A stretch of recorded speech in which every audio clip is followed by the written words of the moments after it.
Hello, everyone, and welcome to the Lightbringers podcast, season 3, episode number 6. I think. I'm pretty sure. Yeah? You sound so certain.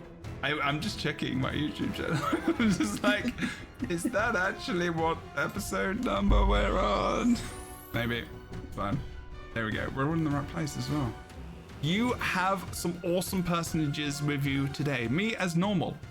Otterscotch and Fornax. Wait, what's going on with this chair? Okay, there we go. There's so many problems going on today. Also, my camera's in a weird spot as well. Let's do that. Excellent. How are we doing, Otterscotch and Fornax? We good? We're good. We are. We are good. We are Borg. Yes. I'm double checking the wiki to make sure I remember things in the right order. Oh, okay. I don't, so it's gonna be fine. We're gonna be doing the I was gonna say the Lord of the Rings story review. Like, that would be a long straight. We could, but I'm not sure we can do that. Like, I'm down for that. One day we should do that. One day we should do that. One day. It would be Possibly do that. Fornax got taken over by Spooky Fornax. Yes, that is true. Definitely. More of like well, it is the season, isn't it? Tuesday. What? Tuesday we get spooky. Oh, Tuesday. Yeah, Tuesday. it's October. Yep. It is. It is October, that's month. true. Yeah, it would have been weird if it was during the summer. Like randomly just having a spooky Fornax. Hello, chat. It's nice to see you today. Feeling that Halloween spirit already. I mean, in America, it starts like as soon as summer's done, everyone's on one. You know, Halloween decorations and stuff has been out for ages. We need something between. It's like the start of August. It starts leaking in, and it's like August, September, and then October. Things just ramp up even higher. We need something in between. I do like that in America, actually. Honestly, there's like this. It's weird because in England, I don't know if it's like that now, but in England, it's like summer holiday, then everyone's sad until like one day of Halloween, and then everyone's sad again until Christmas. But in America, it's like summer to Christmas, everyone's in a relatively better mood, I would say. But then January and February, everyone's just completely retreats. Yeah. Like, completely retreats. And March the just only holiday we have, the holiday is in February, and it's a holiday of relationships, which only some people get to celebrate, and everyone else is just like, I'm just waiting for the discount chocolate. Exactly, yeah. I like the chocolate. I don't care about the Speak for yourself. My birthday is in February, so February is a party month for me. Oh, for you, well, as yeah, party as I get, yeah. That's pretty good. Excellent. If okay. by party you mean chocolates and documentaries, yay! I mean, that sounds ideal. Is your birthday after the discount chocolate day? Because that's pretty dang good. It's the 12th, so no. Same as Abraham Lincoln. So. Yeah. Your birthday is the same as Abraham Lincoln. That's Absolutely. So random. That is so random. Yeah. Are you Abraham Lincoln reincarnated on the same day of their birth? I sincerely hope not. I'm not that tall, so probably not, no. Can you get away with a top hat? And I don't have a penchant for top hats, no. I do have a hat. I do have a new hat. Oh, wow. That is amazing. Beautiful. Is that bunny ears or something? Unicorn. It's a unicorn hat. It's because I couldn't find a picture of a unicorn, so I've got a unicorn hat. Everything is a work in progress because my computer exploded. So you killed a unicorn and took its ears and head, top of the head. Well, we haven't been able to skin any demons yet in Guild Wars 2, so I'm pacifying myself by killing unicorns in the wild. You had to make do. That is really grim. Thank you. But it's okay. I started That is satire, by the way. That is satire. That's not real. Okay, like, yeah, it's not real. It's all gonna be fine. No unicorns were killed in the making of this non-existent hat. Yeah. So if Reader Geek was here, they would not be happy right now. Trip to Scotland for the hunts. Kirin population have never been this slow. Oh my god. Okay. Well, Scotch, tell us what you do, where you do it, and then we can get on with this awesome rest of our story review. I stream, I play Guild Wars and other games, and I do art and crafts and stuff here on Twitch. Otterscotch. I'm trying to establish on other platforms, not really solid there yet, so here's where you find me. Okay, awesome. There, stuff will be in the description. I need to make sure that I have that. I should do. And welcome back as well. Awesome to have you. Nax. Hello, welcome back. What do you do and where do you do the things? So I'm Fornax, the Crichton Herald, and I make content over on YouTube and occasionally over here. And it's mostly Guild Wars and a bit of Palea, and I'm going to be doing some Baldur's Gate 3 now. I'm getting into the story, and yeah. Cool. Yeah, maybe some cozy gaming as well. I like me some cozy gaming. Oh, cozy gaming's good. Have you tried the jumping puzzle in Palea yet? I have seen it. It looks Jesus God. I think I have too much self-respect to be doing that at the moment. I don't think I could weather that It hurts. storm. Yeah. I tried. Is Guild Wars 2 not prepared you for this? So Palea's weird in their physics where you drift a lot in your jumps. You move forward way more, and there's so little control about how far you go. Yeah, Guild Wars 2 is weird like that. My entire jumping puzzle experience in Palea was just drifting over every jump. Okay. That sounds interesting. It's an assault course made of furniture. Yes. Thousands of feet up in the air. It's just like a madcap thing. Oh, okay. The other day, that was like, we were joking about how it was somebody bought a bunch of 3D assets and made a jumping puzzle out of it. That's what this feels like. Oh, okay, like only up. Like, it was what you mean. Yeah. Oh, that is funny, that game. You watched it, yeah, you were there. That is ridiculous, though. People have made money off that. I'm like, that just feels cheeky to me. I could have done that. Although, maybe I couldn't. I think it's part of their Halloween fun part. It's not a serious thing. Yeah. No. I was talking about the Only Up game where they literally have literally done what Oscotch said. They've literally just bought asset packs, spent money on it. They bought a whole bunch of asset packs on sale. Made them big. They've got some character models. Made them jump, run around, and that's the game. And it's literally just one level going up forever, I think. But it's really unforgiving. There's no checkpoints. That is what the Palea puzzle feels like, is they've taken, there's like beds and side tables, and one jump is an alarm clock. Oh, wow, okay. It's just an alarm clock, but you need to land on the alarm clock. Oh, God. Yeah. I think there are checkpoints, aren't there? Or it's like a soft out because you can glide down a bit. So if you... If you get high enough, you're constantly going up, you can glide down to an earlier point. But yeah, no, this is entirely, it's a proof of concept, seeing if people enjoy it, if it's worth putting in the money to do things like checkpoints. Oh, that's cool. I like that. Yeah, that's the fun part of playing a beta game. Yeah, that's true. There's like, what's it called? Early access. Is it early access or is it beta? No, it's beta, isn't it? It's beta.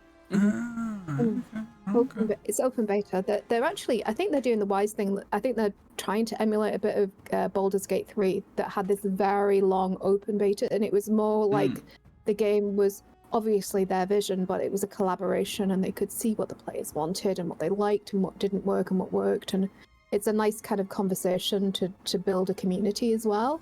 Yeah, and there's a huge community around Palea. It's growing all the time. So that's good. You're in there on the ground floor. Nice. Excellent. Right.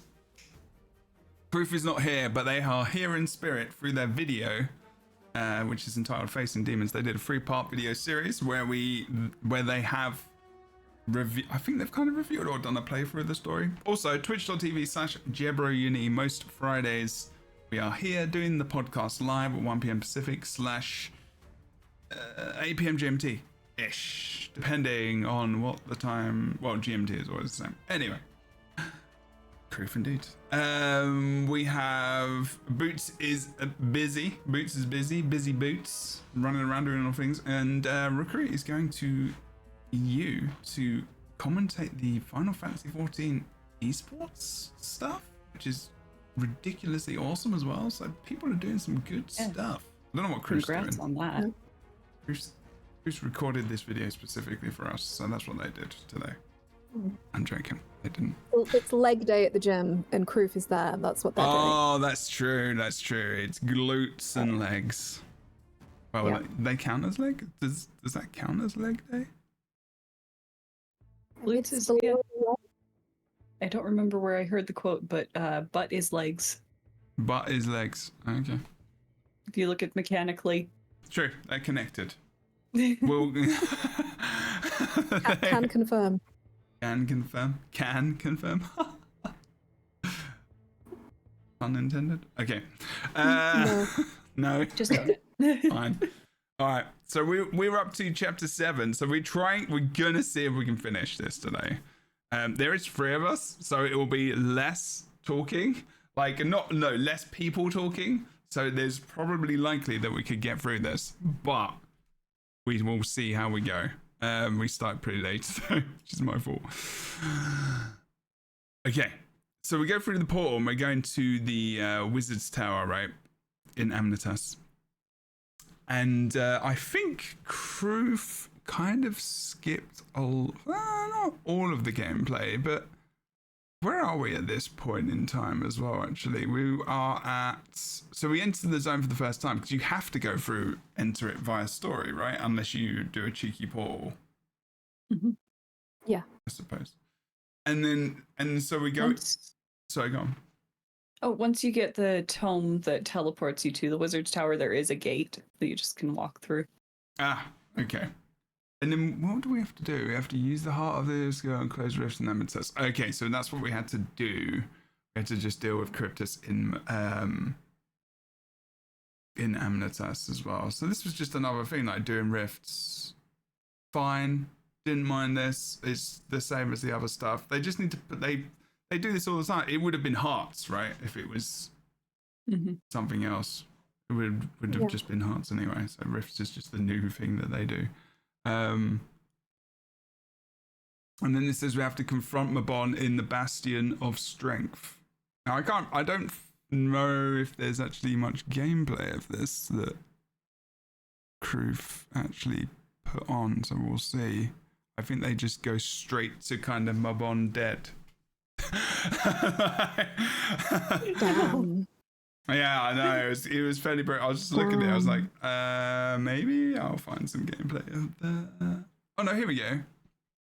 Into the Bastion of Strength. Okay, cool. Although, actually, wait, is it that you enter and find he's dead, or is it like I can't remember this bit? No, you have to battle him. We do have to battle him, right? Okay. We do, yeah. Get paranoid now about this. How was that It's fight? like- Maybe. Oh yeah, there we go. Okay, I see. It was sad. It was sad, was what it was. Is that our review? It was sad. I like that review. I can deal with that. Chapter 7. You don't sad. have to fight him. Yeah. ArenaNet takes murder your darlings to extreme. They really do. Yeah. Yeah, see, this is what I remember. You didn't spend much time fighting him. He's like running away, and the Cryptus are trying to buy time to take him over. Okay. For most of the fight, if I remember rightly. Right. We have to clear the courtyard, and we have to get towards him. And the crew has shown some of the fighting. He's getting thrown around. Honestly, gameplay is terrible. And then, so I'm joking.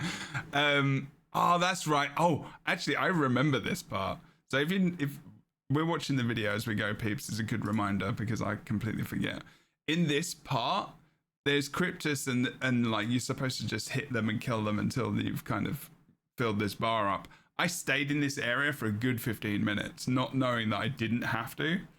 And and like it's because I was streaming at the time and I was just talking to everyone. So I was just like, And someone said, you know, you could move on, Jebro, right? I was like, oh, I was just kind of killing stuff. It just felt like they were invading, and I was just happy doing that. That's fine. So I did get a little bit stuck here, but it was my own fault because I wasn't paying attention as per usual. I kind of just walked through and killed the things. You were in the gameplay loop. You were in the main primary gameplay loop, enjoying it. I guess. Yeah. Was I enjoying it? I guess so. I think. Hopefully. So it wasn't pain. It wasn't too painful, no. And here in this part with Mabon, so Mabon's like in the shield. Is this shield supposed to be protecting him? Is that what Zoja's doing here? In this part of the story? Or is this Mabon's? I can't remember. I don't remember either. Here, got the wiki up. Let me read this. I'm fairly convinced that he had projected the shield in order to protect those around him. That's why he was fleeing. It's all a kind of a delaying action. Okay. And then when it dropped, he's lost control and he's possessed. Okay. Yeah, because the enemy's still, the Cryptus is still trying to take him over. Okay. And he's still kind of hanging out. Zoja's talking as well. Oh, wow. Proof went down. Honestly. What's going on? Yeah, actually, the mobs in this were a little bit more challenging, I think, which is good. There's definitely more AoE and whatnot as well, for sure. Had to watch your feet a lot. Yeah, there was a lot of ground AoE. I mean, I didn't mind the pacing of this.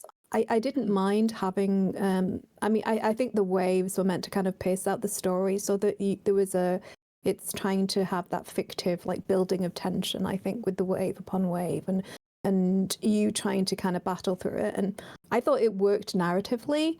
I'm just disappointed with the outcome because I think that Mabon was one of the most charismatic and engaging characters who could have very much informed all sorts of different stories going forward because of his origins and his personality. And I understand that his death was for Zoja's character development. Oh, you think so? I definitely think so. What, like another mentor dying, etc., kind of thing? So, yeah. So she lost her first mentor off screen. Yeah. Mm-hmm. And she was just through the trapdoor, and nobody was there to catch her. She felt she turned her back on all her friends in her grief because she blamed them, and she obviously, I think she blamed herself as well. And now this time she's going through the loss of a father figure, but she has that emotional support group there with her. And it's kind of like the duality of it, I think. It did two other things where, like, it's progressing her character, it's forcing her forward, forcing her to rely on her newfound family and actually take the step into the leadership of the Wizard's Tower like they've been offering and kind of pushing her towards. And it also gave a sympathetic way to bring her back into our story as the commander, or now the Wayfinder.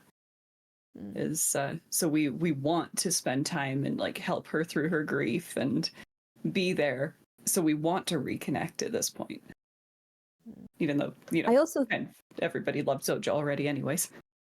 Oh yes, I also think that the story that follows this will be kind of a dual track, whereby we follow her as she takes that greater role on the Wizards Council, and as she loses part of herself to gain something else. It's also, I think it's kind of analogous of like a growing up. So you lose some things when you exit childhood, and you lose some things that are very precious, like first experiences and wonder and a kind of an innocence about the world.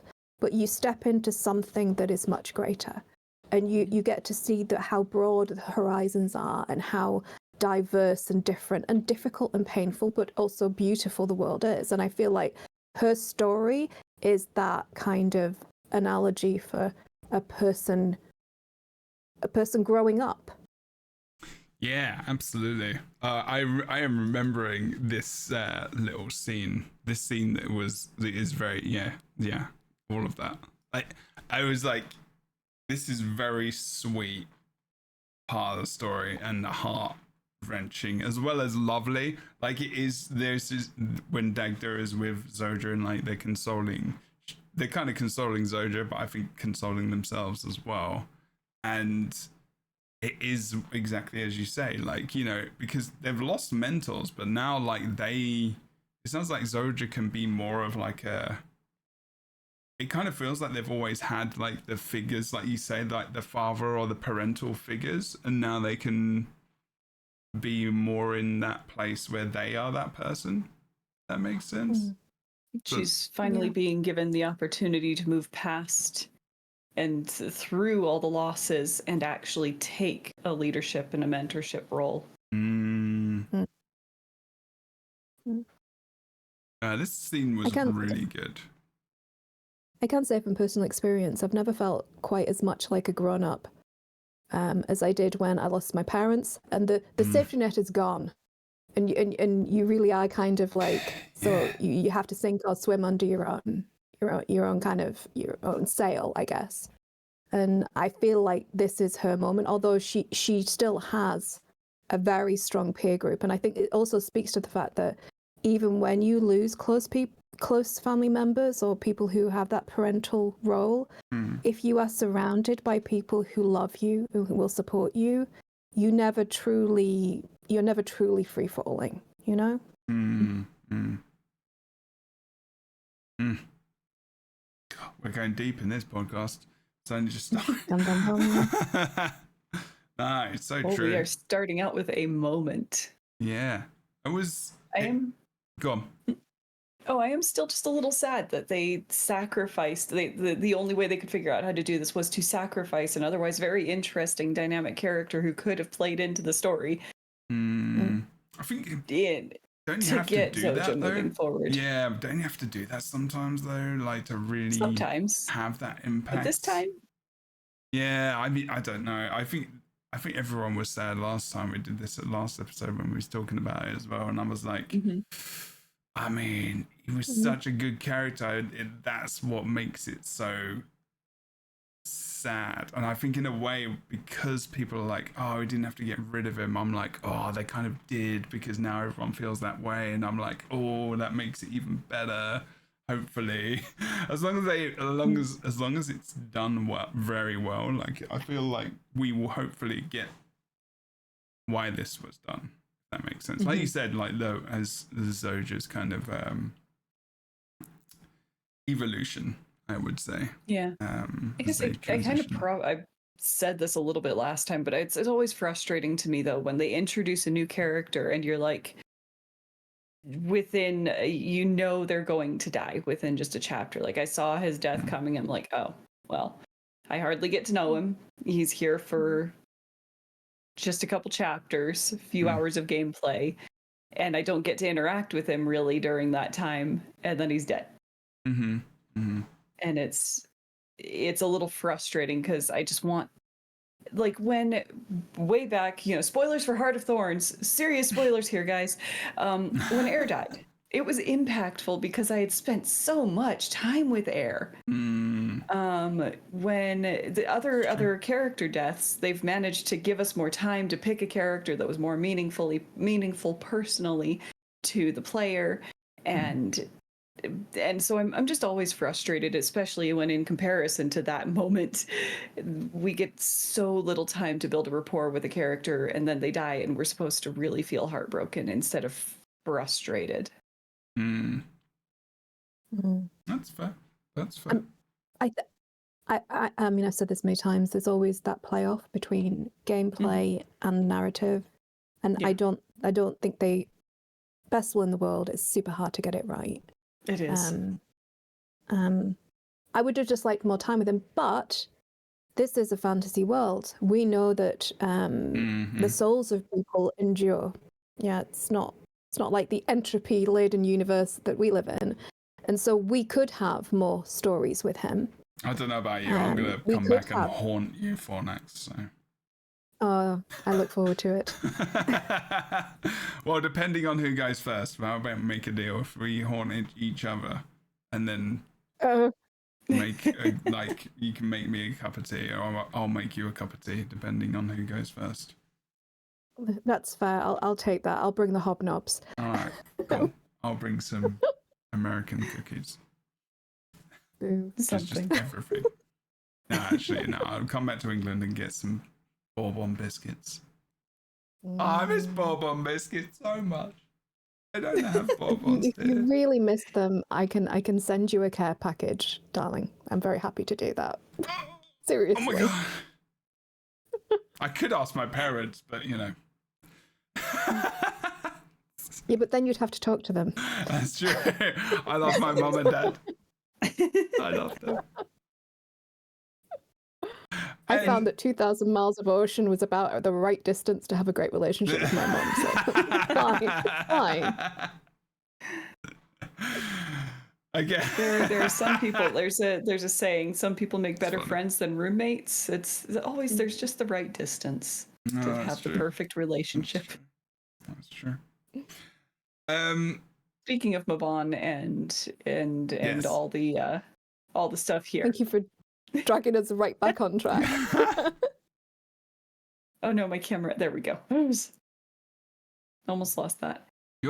So we have that, and yeah, that was a really difficult and scene to handle. And also, I do realize that maybe they're also trying to give this feeling of there is a world beyond us, and we don't know everybody who dies, but we see the impact that has on people. Oh yeah. Mm. And now maybe we're going to get a bunch of Zoja story through the next bit, which I would be really excited for. I think so.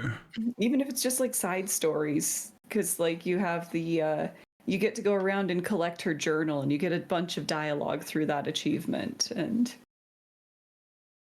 little bits. I definitely think we'll be following her story as she advances into, because I think there must be all sorts of interesting rituals. They talk about a ritual whereby they lose part of themselves and their memories, and they want to move forward, but they're scared, and we've kind of reassured them that we're going to stand by them and we'll remember for them, you know, as a safety net. But I'm fairly convinced as we're helping monsters. As we're helping the monsters who murdered Mabon to not become extinct, which is a strange sentence to say. That we'll get more really Zoja. Interesting twist to the story. Yeah. I am hoping that I'm not sure I would have agreed. About. I'm sure you would have agreed with what, sorry? I'm not sure that I would have acquiesced to her request. At the end of this arc, not in the not too distant future, as we're playing through the story, we are asked by Paitha to save her people, and I don't know that a parasitical race of demonic beings is necessarily that have murdered people that I know is necessarily where I would want to put my energy. An interesting thing, though, through that, they're implying that this is actually all caused by, what's his name, the king, who's been feeding on his own people for what we can only assume is hundreds of thousands of years at this point. And so maybe we'd be setting them free to be not so parasitical and awful once they're not desperate to survive. Should we finish this chapter? Because this chapter, that's coming up in a bit. And we can get there. Because we're still on Zoja. So it's okay. Zoja is kind of telling us about their grief and how they want to forget, but also they don't want to forget. Yeah, I've just some of the words are coming up. But she's talking about how she wanted to just have someone come after her and like actually see that they were okay. But it sounds like because there was so much going on, she kind of disappeared and no one really tracked her down. And she was like, or to take care of them. And I think they felt kind of abandoned actually, even though they kind of abandoned everyone. I think there was that hope that someone will come after me and someone will come get me and take care of me, and then you kind of, as the commander, you kind of say, you know, if you had said something to us, like, I would have thought you would have called if you needed us, and it's like, oh damn, okay. This is P.S. It's Mental Health Month, which it's Mental Health Day every day, by the way, everyone. But it was this month is important to mental health specifically, and reach out to people you do not hear from. Like, okay, that's something you should do. Good stuff. So Can I ask you a question in that vein? Sure. So she said that she ran away and hoped that we would follow.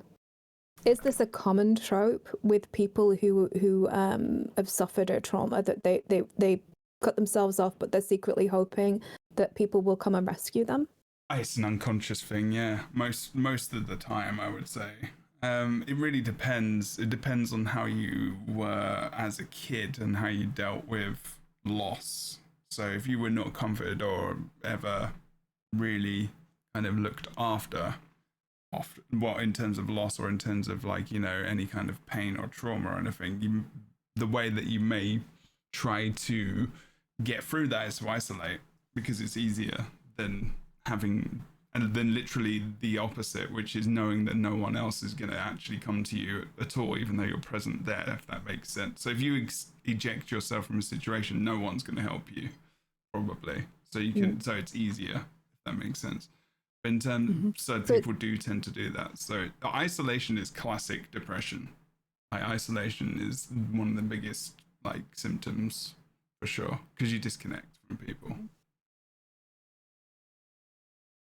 I guess it's a sign that her character was emotionally abandoned as a child. I guess that's a Surin culture, though, which is an interesting that kind seems of. like it'd be a pretty prevalent Surin trait. Yeah. I mean, they're all inventors, right? You could probably psychoanalyze the fact that they're all inventors and they're always trying to fix problems, and they're trying to fix things. You could probably go deep into that psychoanalytical way. Well, they all seem to be very insecurely attached because they all seem to be very desperately eager and seeking approval. All Asurans seem they're all deeply anxious. needy. They all seem they're all anxious. Yeah, they don't seem to have family units. They don't have this core group that from infancy they can look to for their emotional needs, and they seem to really just like, you don't have emotional needs, go do your thing, make us cool toys. Oh, for sure. There's It's kind of funny that the Char are more emotionally supportive of their cubs because they form like their own familial units than the very erudite Asura, who seem all to be deeply angst because of the fact that they're rather than in unison, they're all in competition with one another. Yeah. That's rough, man. It is. Sounds like boarding school, to be honest. Well, they've got that's essentially what they have. Is they're immediately kicked out to go live in their boarding school. One of the places in Radisum you can find is the dorms. You can't go in, but it's a point of interest. Is the dorms where they go as progeny. The Asura have a very anxious attachment. So there's 3 styles of attachment in the attachment theory. If you go by like the classical John Bowlby stuff, which is like anxious and avoidant, and then secure. So like if you think about the third of the population is each one, maybe you could to a degree. Maybe that's part of what leads to which college, which of the 3 colleges you go to. Oh God, there's not many secure people. But like, it's basically how you form relationships with other people. So you could look at that as Asuras, how they do form relationships with other people. And Zoja is a mixture of is more anxious, I would say, but also has some avoidant traits. And there's no like, you are this strict one thing. You can have like a mix of different bits and bobs, but you know, they do feel that way, and they kind of, and this is what's going to be interesting as you go through the story, like you say, you know, and seeing how they can have that repaired relationship from their past with people. That's what you do. That's what therapists do. therapists repair relationships with clients. They basically create an atmosphere that's similar to maybe a parent or a guardian, where people can feel safe, secure, and they can share feelings, emotions, process things, get insight and awareness, and they essentially know, because they know they can do that in a safe place with someone, they can now form different relationships to what they've ever had. Like, you know, it's a really important process. Here, Zoja is finally having, for the first time, a non-competitive family. Yeah. Where she's not trying to outperform or gain the upper hand. There's nobody trying to put her down to get themselves a step up. Yep. And also she can be vulnerable, which is the master of the way you connect to people is vulnerability. That is the best way. That is how you connect to anyone. That is the best form of connection. Like being vulnerable with people is like trust, safety, all of things. So because she is a lot more vulnerable in this than we've ever seen her before. So you can kind of, I'm liking this episode. It's good mental health stuff. Thanks for asking the question. That is what it is. That's what I talk about with my clients a lot of the time, especially early when I do intakes and talk about what therapy is from my theory, from who I learn from. And it's a lot about this. Yeah. It's good storytelling as well. And the story really, it wears its heart on its sleeve because she refers to these people as her found family. And you can really feel it in her interactions with the others. You can really feel their connection with her and their care for her. And it's a wonderful thing that even if you have had a difficult start, you can have a path of healing if you put yourself in the right place and surround yourself with people who care about you. Absolutely. It's a good story. It's what we easy. all need at the moment. Oh yeah, for sure. Oh, that is very true. Okay. But yeah, if you have any questions about that kind of stuff, I will gladly answer, and hopefully won't bumble through it too much. Okay. Yeah, she's talking and we kind of talk to each other. Is that the whole of the Into the Obscure? Oh, that's interesting. Okay. Oh, right. And that, I guess the title of the chapter as well, Into the Obscure, is about Zoja and how and their almost way of thinking and how you're not really maybe that sure. I don't know. What do you think the link is there? I'm not really sure actually. Well, it's because we start out with this bit with Zoja. We check in with her, we talk with her, we're having this bit of lore about where she's considering going with her life, where she's been, being vulnerable about how, she wished we had found her. And then all of a sudden crisis strikes again. And the Into the Obscure is learning that Amnitas is under imminent attack. Okay. Could it also be Zoja going into more of the like astral ward and like how they're becoming more? She is entering the obscure. Yeah. Yeah. Maybe as well. Okay. Okay. I mean, you could take it allegorically that the obscure is into the self. Yes, absolutely. That I mean, and I wouldn't put it past the writers of Guild Wars 2 to have that kind of tack, that this is a journey inwards as well as forwards with the story. No, absolutely. Because we really are following. Yeah, we really are following her inward development as a character that was very isolated and very disliked a lot by the community because of how brittle she was in her grief. Yeah. Coming into healing, and then us hopefully, I mean, I certainly have a more favourable view of the character who is Zoja now than I did at the start of the expansion. And yeah, so now I guess that is the obscure that we are travelling through, the journey inwards of her character and the evolution of her character. I like It's a bit that. esoteric, but you know. I like that. I like that a lot, don't we? We like that creature. Yes, we do. But Cute kitty. There is a cat there in case you can't see the shadow upon shadow. the Yeah. cat's here. It's a cute kitty. Yeah. She's looking at me and wants pets and stuff, and like she can have them for a couple of minutes while she's here. She's making biscuits on my chest, which is really painful. Oh my god, the void creature. Yes, she looks at me. She's here to see the cryptus, the herb people. She's more of a cryptus than a void. She's invading. Although I guess they're both invading. They're in both different kind of ways. invaders. Yeah, that's true. But she's got the like deliberateness of the cryptus instead of the just like overflowing mindlessness of the void. So. Yes. Oh yeah, that's true. She has the focus of a predator because she is a little predator. Mm-hmm. Ow. My hip is not the place for that to happen. Okay. So now we wait. Oh, Pafer's talking to us as well. Okay. Mm-hmm.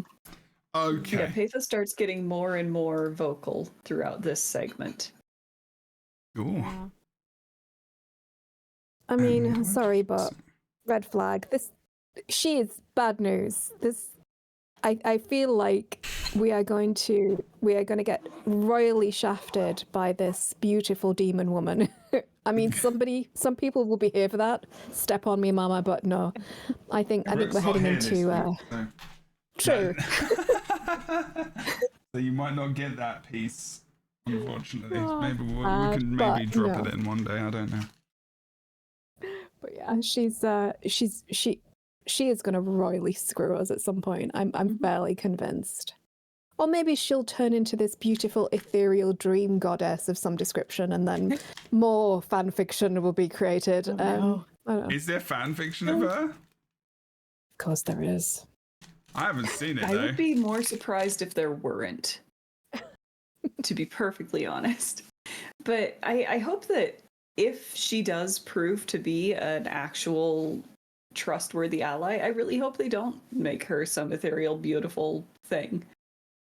I kind of like the frightening aspect and the kind of gross, creepy alienness of her appearance and of all the cryptus, and I like it when good is not always beautiful. And so if we can free them of Eparch and they all remain still these really unnerving amalgamations of bone and sinew, that'd be cool for me.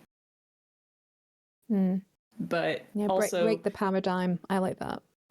But also the red flags are more in the behavior than the appearance, in the creeping in, creating insecurity, making you distrust it, being able to saying you can't be open with these allies, you can't tell them.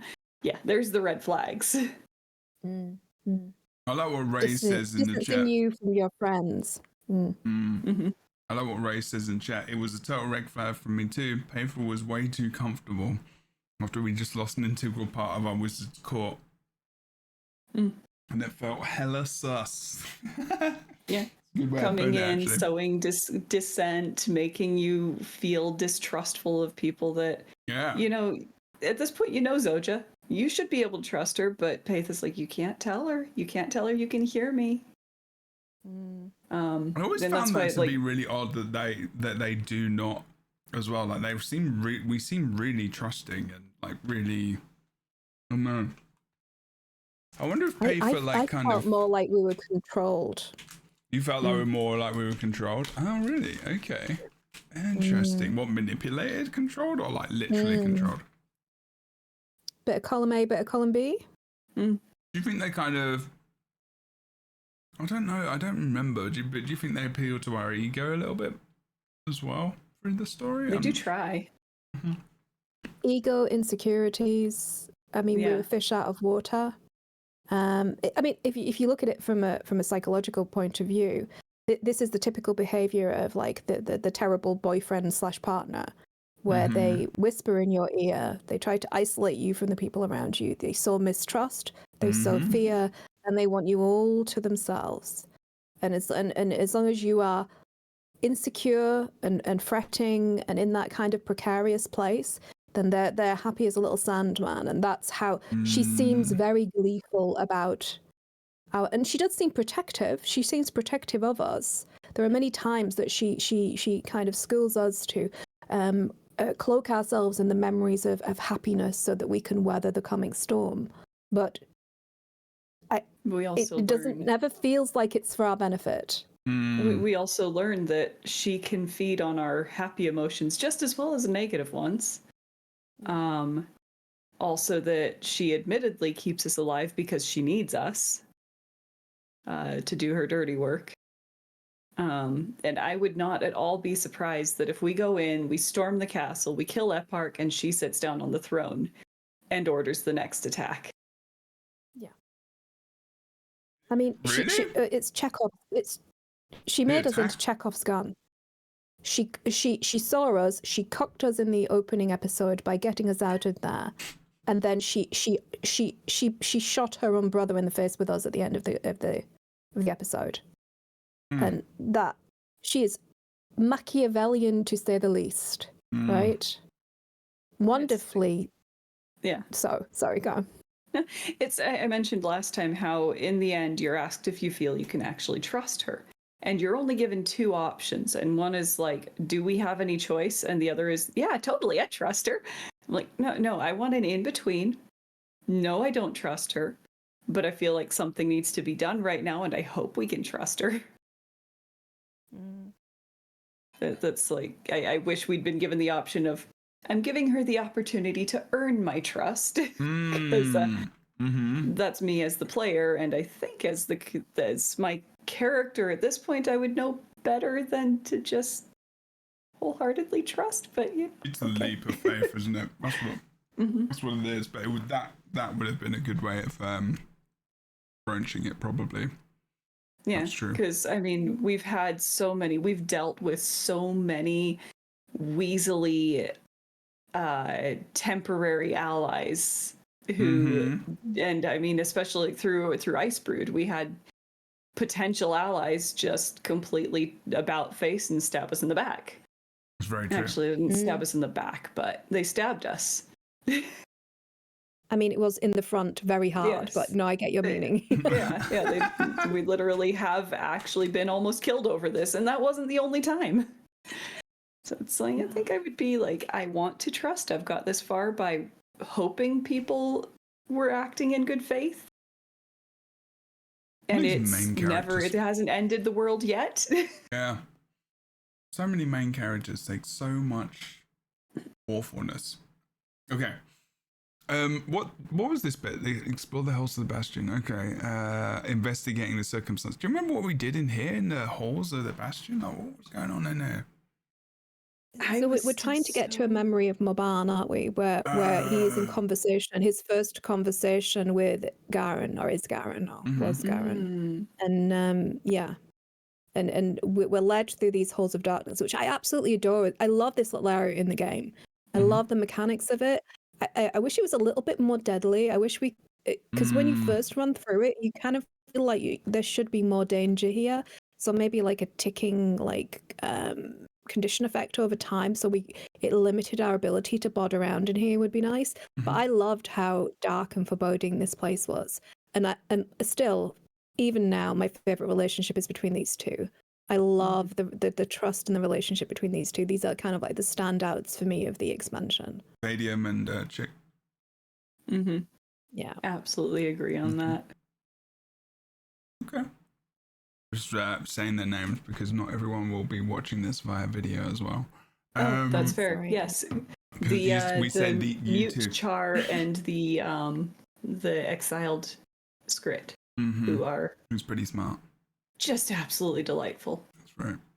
They're kind of like the antithesis of Pather. They are open and honest and true and kind and a bit silly. And there's a wonderful like conversation between her and the Gladium where the Gladium is insisting that she's had too much sugar this morning because she's just like 1,000 miles an hour. This little, like, oh, she's so excited about everything, and she's like, "Are you sure you haven't? I have not had sugar today. No, I'm fine." And I thought it was so sweet. They're just so wholesome. But this is the conversation which is really interesting. And this conversation that Isgarin and Mabon has, is this really old, or like this is where my brain starts to like completely forget all of what this relevance was. So to my understanding, this is the very first conversation between them. It is. So Okay. they've met in an encounter whereby the seers and, oh my god, why is it dropped out of my head? What are they called? The Masat. Good Lord. Mm-hmm. The Seers and the Masat were allies. The Seers betrayed the Masat, and then the Masat went to war with the Seers. And Isgarin, who is apparently the king of the Seers, their liege lord. Yeah. Oh, really? By all accounts. Yeah, that was dropped real casually. Mm. Oh, he encounters Mabon, and they have that very conversation, which is why Isgarin, instead of battling him as he would any Masat or any Tyrian Masat, because apparently the Tyrian Masat are much more vicious and some sort of splinter, broken off group. Yeah, like they're more extreme than other Masat in the Greater Miss. That's why he recruits him, because of his extraordinary compassion and self-reflection, rather than just being what you would think his society would produce. Which is why I'm hoping that we'll get more stories with him, because he is like an interesting lens to see the culture of the Masat through.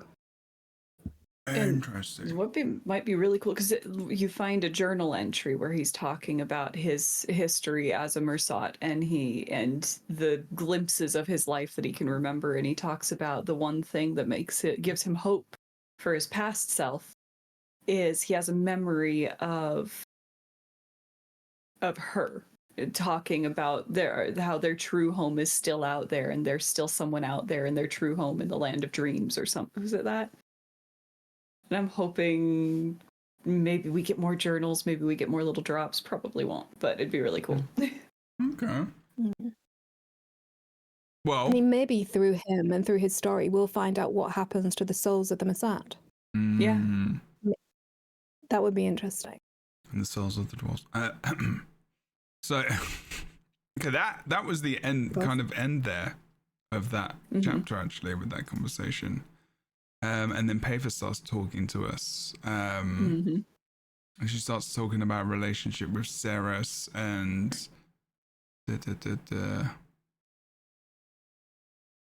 so they say here. The voice is really good, the voice actress as well. Who plays Paver anyway?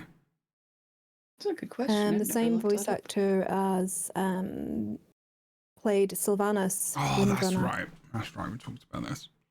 Okay. Forgive me. My ADHD-addled brain will not pull that name out of anywhere. No, I don't know. And she starts talking about how like Ceres has been kind of watching and like waiting and okay. Next chapter. Where are we going next? The World Spire. There we go. Okay.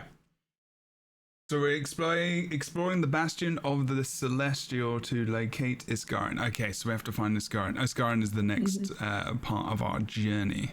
Now, I remember this fight, because this was all around the World Spire, right? Did I like this? I'm trying to remember if I enjoyed this. I feel like this was a bit long-winded. I didn't dislike it. I think I spent so much of it just lost because it was brand new area and everything was overwhelming. What do we have to do here?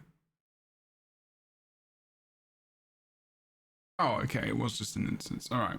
That's fair. I think... Sorry, I'm trying to look up the... okay, I'm watching the video to remind myself of this part of the story. So I'm pretty sure this is where Isgaran, we found him, but is he being corrupted and then we end up fighting him in different areas, or we end up... It's almost like a rehashing of our pursuit of Mabon. He's moving away. He's doing his best to protect us, and again, we're having to fight through waves and waves, and we're getting a lot of. When we do interact with him, we're getting a lot of negative dialogue, and he is very spiteful about the death of Mabon, and he's throwing it back in people's faces, and he's being a real shit, and the successive people are basically calling him out on his bullshit. I think is a fair assessment of our kind of, and we have to hurl positive and negative emotions at him to kind of try and break him of the stupor of his possession. And yeah, it's a successive it's basically like a 3-part chase whereby we get to him, we battle him, there's more dialogue, he buggers off, we chase him again, and we just until we actually get to the final encounter, which is not too distant in this. Okay. Or we're given the opportunity to actually cleanse instead of kill him. That's true. Why was that, do you think? Why was it that... How are we able to cleanse him but not... Is it like we just reached him at a better time, or like he hadn't been as possessed, or what was the deal? I can't remember. They didn't really give an answer, did they? Yeah. Ah, interesting. Plot armor. I think it's plot armor. I think that, yeah. I think that they needed him to endure for the story. And they needed to kill Mabon for the story. And because having played through it a couple of times, I'm still unsure as to the point at which someone is irretrievable. It's not really clear at what point they cannot be saved. I'm hoping maybe that's something they can address more in the future, where they actually let us know, like, it's because they're more susceptible to whatever the Cryptus are doing, or there's a certain amount of time and you don't know when the timer starts, so you don't know if you're there in time or not, or I kind of hope there's some reason behind it. I think they've actually alluded to that I think actually Mabon says that at some point. He said we all know that at some point we're going to fall, but they keep going anyway. So I feel like just exposure to these creatures and their pernicious devices, mental devices, is so corrosive that everyone kind of signs their own death warrant when they enter the cause. But it's such a vital thing that they do it anyway. And also, I mean, it's a bit dramatic. They have very extended lifespans. Yeah, their lifespans are far in excess of not a normal mortal span on Tyria. We have Dagda as a specific example, because we know that her lifespan. She's a Jotun. She is from before the Jotun fell to what they are now. So yeah. Interesting. Yeah, so she's at least 10,000 years old, if not Jesus. older. Yeah. Fair play. Okay. I do suspect, I wonder if part of the ascension to one of the wizard, what is the title that Zoja's going to be taking? Megazord of the Astral Ward. We'll go with it. Megazord. I think it's just a member of the Wizards Council. I think it's just a member of the Wizards Council. I wonder if part of why they lose some aspect of themselves is to protect them from basically the weight of immortality. I don't know if immortality would be such a weight. You don't think so? I'll take it. Watching all of your mortal, not just your friends, your family, your progeny, like all the way down the line, slowly dwindling out, your entire culture could vanish while you still are just trucking along. I wouldn't mind living for longer, but so. for living forever would kind of suck because then there would be no meaning to your life. Do you get Well, I what think I mean? they do have meaning though, because they're giving up their mortality to join a cause. So they have that meaning. But the loneliness and isolation, and so kind of defensively losing your connections to your previous life would be a kindness. This is going to sound really morbid. This is going to You sound, I sound don't know. morbid? I don't morbid me. Weird. I don't necessarily think. Fuck you, darling. I don't necessarily think that that's too dissimilar to the existence that we have. What's that? So if you asked someone in their 70s how they felt, or even their 80s, if you asked an octogenarian how they felt about their culture, I feel that they might have a conversation with you about how they've seen the loss of their culture simply by process of generational change. And what we see as progress, they will see as a loss of innocence, or you see a lot of it in the news, harkening back to a kind of a rose-tinted yesteryear. Oh, that's always the way. Yeah? We're always going to be doing that, yeah. And so I don't, and also unfortunately, I mean, life and loss, not just like death, but distance and travel, and you make friends and you lose friends. You have lovers or not, and you know. So I don't necessarily think.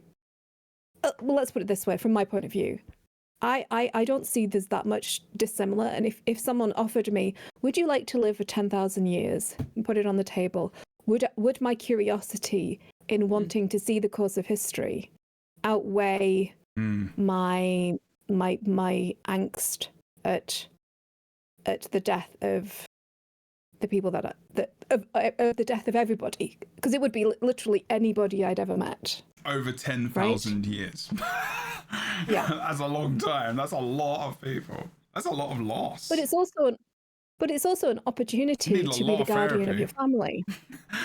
I guess so. So you could watch over generations of your family and make sure that they're safe and whole and good, What if and you didn't want to can have be kids, the protector. Then I guess you'd have hobbies. For 10,000 years, I best be having all the hobbies. Maybe that explains all those really weird cubby rooms in the Wizard's Tower. That's true. Yeah. And the books with on very the bed. intricate airship models and Zytan heads for some reason. Yeah. Well, hey, look, give me 10,000 years, I will think of things to do. All right. I mean, there is that. I am trying to learn Unreal Engine. It could take 10,000 years at this point. Okay. It might not be Unreal Engine by then, although maybe it would just be completely Unreal Engine. Completely. We're all good at that automatically at birth, or in the womb, where we will learn how to work and immediately be worker bees as soon as we come out. Wow.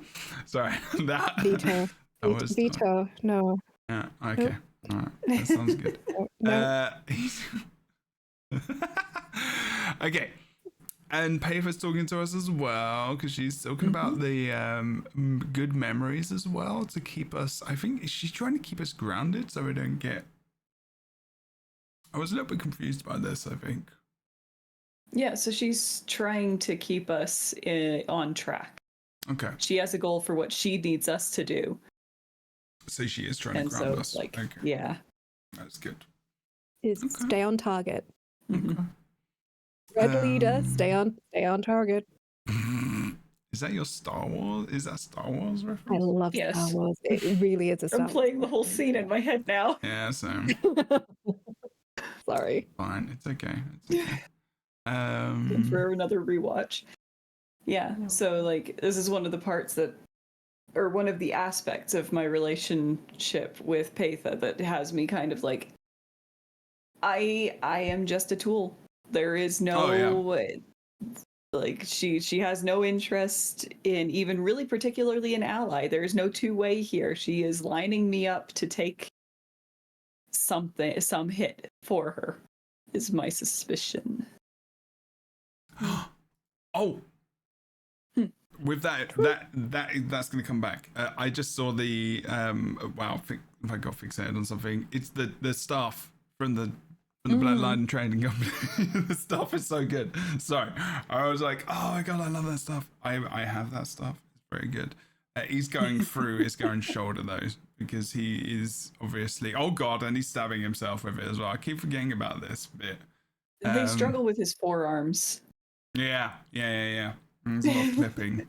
Isgaren is literally like a god because he keeps stabbing himself. That's why we can't kill him. That's why he doesn't die. Because he's already stabbed himself, like with this stick for so long. We can already see that he's impervious to stabbing. Exactly. That's all we got. He's not a physical form. He's just a ghost.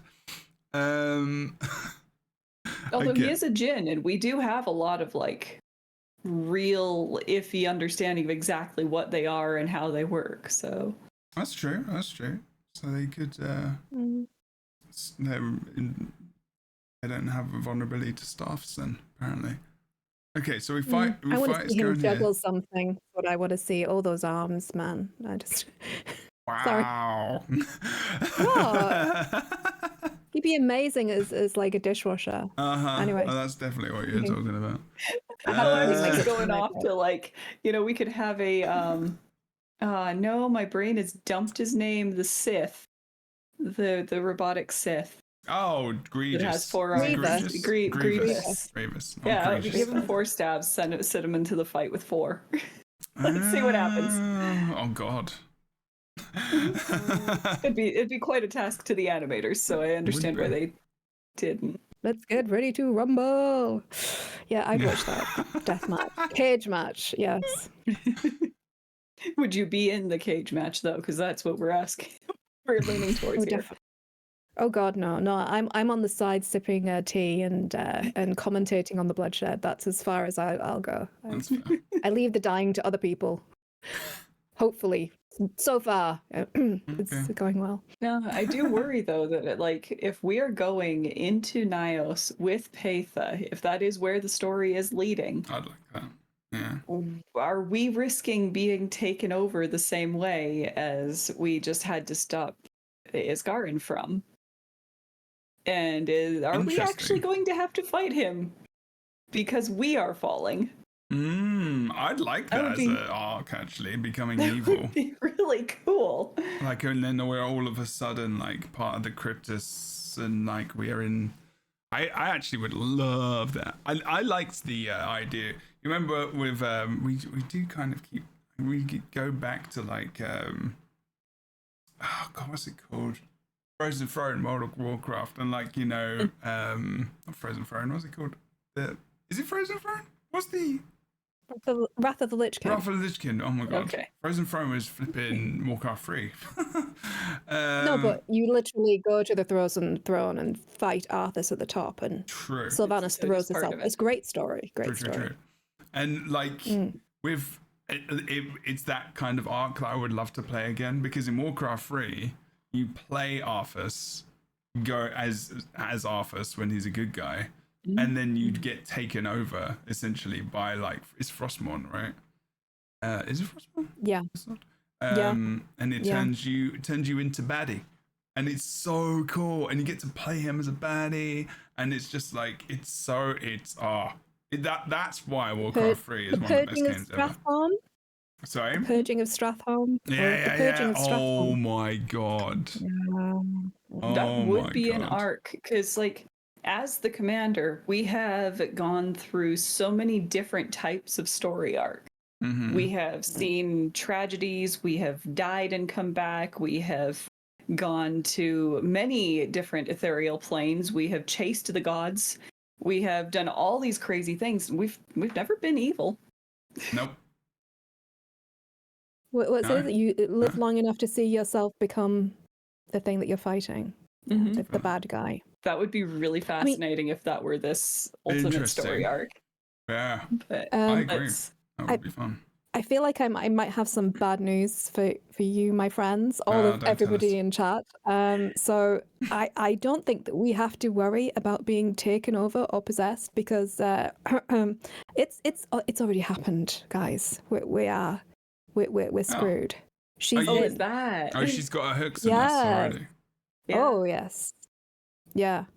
Oh, okay. Because we're literally her plans come into fruition because of us. So we're already. You're Mhm. saying we're already. Okay. I mean, Cool. she is already squatting in our subconscious like a frog. Yeah, she is in there. She is in like I tell you what, Flynn there is now. no one She's I know in, like, that Flynn. describes things the way you do. I love it. I appreciate your description. That was a terrific image. Yes. I was literally like, I've never heard that before. That's so good. Oh dear. Excellent. What was it? Squatting in our mind like what? Like a frog. Like a Like a toad. frog. Yeah, she is like a squatting. Yeah, she is. She. Sorry. I love it.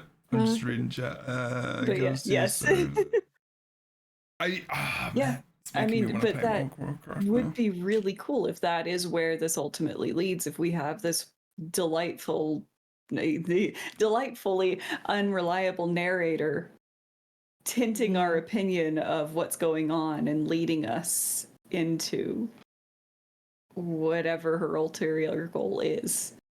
Yeah. And this is getting me really Ray- excited for the Ray's got story the- though.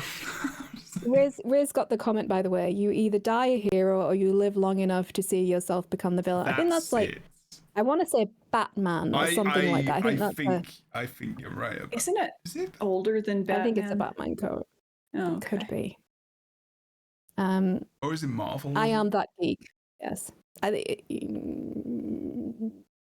mean, it's really hard to nail down quotes to people. Because that could also there's- be Star Trek. I feel like there's different versions and loads of different things. Could it have been Khan in Star Trek? Maybe talking about. I reckon Ooh. it might have been. Oh. Oh, maybe not. Well, a Old lot of school. Khan's themes were Because he Shakespearean. was a goodie, so- wasn't he? He was a goodie, and then he turned into a baddie. Khan was never particularly a goodie. He was a engineered soldier that never had the opportunity to be good. Was kind Oh, of right, his- yeah, that's right. He was an injured shot. But I thought he wanted to be good, and they was trying to break away. Then, like, kind of people died, and he. I mean, he was the hero of his own story, and he did go into exile after the war, and he did have a wife, and they did do terrible things to him, and then he kind of went nuts. Yeah, Yeah. He was it's so a good good. story. The Wrath of Khan is a great movie. That's Even such now. a It's good one of my one. favorites. It's one of my I favorites. hated it as a kid. I could not handle the earbuds. It's the earbuds, yes. Oh my god, Oh, it yeah. was the same for me. Like when Sulu, because it was Sulu and Chekhov. Oh no, it was Chekhov, wasn't it? Sir, they put bugs in our ears. Yeah, and they Yeah. killed. They killed, like, I think there was one guy who like just shot himself because he couldn't take it. I was like, that's pretty Yeah. violent for Star Trek. That was pretty Yeah. pretty heavy going. Yeah. Oh yeah, that was terrifying actually, because that was Being a really young old. Star Trek fan, put me in hospital. Wait, what? So Did you try yeah, to put earwigs talking in about- your ear? no, so it was not. You're gonna take me out. So Oh god. I watched it. I loved Uhura. I thought she was absolutely amazing. And so I wanted to try and do the communicator thing. So I did literally like stick something in my ear, and it went in so far that I had to go to hospital to get it removed. Are you joking? Oh No, my I'm god. not. What did you stick in your ear? I think it was some sort of like bead of some description, because she had that thing that she stuck in her ear in the God, original yeah. series. It was like a Bluetooth headset. Yeah. Yeah. The dangers of sci-fi people. Oh my god. 7 hours. 7 hours. Anyway. Fornax that's- law. Oh, how did they get it out? Yeah. They're experienced at getting things out of kids' ears. That's a very common occurrence. Yeah, but this would have been like the 80s, right? Or Oh God! Don't say it out loud. Sorry. Fucking hell. So first they tried suction. They tried to suck it out, but Uh-huh. did not work. So Mm-mm. they had to go in God. with like Tweezers? tweezers and stuff and lubricants and things like that. Or they were going to have to cut the back of my. They were going to have to actually like remove my ear, take the thing out, Oh, gosh. put my ear back on. But they Oh, didn't that's have to do terrifying. that. Oh Yeah. my god. I'm glad it didn't go there. Yeah. That is the worst. So It was the Yeah. 80s as well, so people probably got like cotton buds and tried to poke it. Yeah, I mean, I went into the hospital and I immediately got dysentery. That's what happened in the 80s. That's. Oh my god! I'm joking. Oh, you No, I'm didn't? joking. Okay. I was like, oh god! Thank you. Oh, I'm sorry. I'm so that happened. I don't know what to do now. Even as a therapist, I'm struggling. I would just empathize. I sorry, would like British I'd person. have to empathize and just be like, I'm really sorry that happened to you. Thank you. I What was that like? appreciate it. How did you feel? What did it make you feel? I'll take the love for my non-existent dysentery. It's See, fine. like, Okay. The entire thing I got from Star Trek was, so I grew up, my parents in I'm the oldest, so my parents had me while I was still in college, and they would schedule their class schedule to make sure that they could both be home to watch Star Trek together. Aww. And I grew up, Spock was my absolute hero, and I would sit there as like a little 2 and 3-year-old practicing. Oh, That's that's amazing. so cute. That's amazing. That's awesome. Spock's still my hero, but at the time even more so. Yeah, what a legend. I would Leonard sit there Nimoy just was like- such a bamf. Yeah. He like published a book of poetry and stuff. He was a yeah. proper like bohemian gentleman. Mm-hmm. He really You've was. seen his Ballad of Bilbo Baggins? I have not. No. Ooh. You need to. Oh, Put it in the chat. that's what I'm doing this evening. Well, I need to read or have read to me Patrick Stewart's latest book as well. Apparently, it's very good.